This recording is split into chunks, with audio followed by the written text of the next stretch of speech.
Ashok paper చదువుతూ door తీసుకొని లోపలికి వెళ్ళేసరికి రేణు దగ్గర నుంచి కెవ్వున కేక వినిపిస్తుంది. అశోక్ ఒక్కసారిగా ఉలిక్కిపడి పేపర్ పక్కకు తీసి ఎదురుగా చూస్తాడు. రేణు శారీ కట్టుకోబోతూ పెట్టికోట్ జాకెట్తో దర్శనం ఇస్తుంది. అశోక్ తనని అలా కంగారు పడుతూ చూస్తూ పేపర్ వదిలేస్తాడు.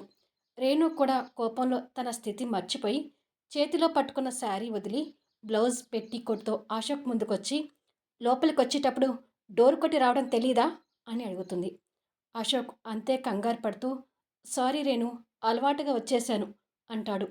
అలవాటుగా కాదు, కావాలని వచ్చావు. మీ మగవాళ్ళ బుద్ధులు ఎవరికి తెలియవు? నన్ను ఇలా చూడాలని ఎప్పటినుంచో అనుకుంటున్నావు, అది ఇప్పటికి తీరింది కదా అంటుంది నడుం మీద రెండు చేతులు పెట్టుకొని నిలబడి. నేను చెప్పేది నిజం రేణు, నేను కావాలని రాలేదు, పేపర్ చదువుతూ చూసుకోకుండా వచ్చాను అంటాడు.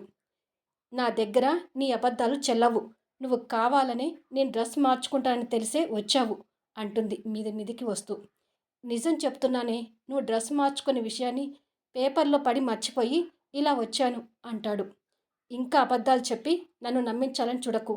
నువ్వు కావాలని వచ్చావని నాకు బాగా తెలుసు అంటుంది కోపంగా.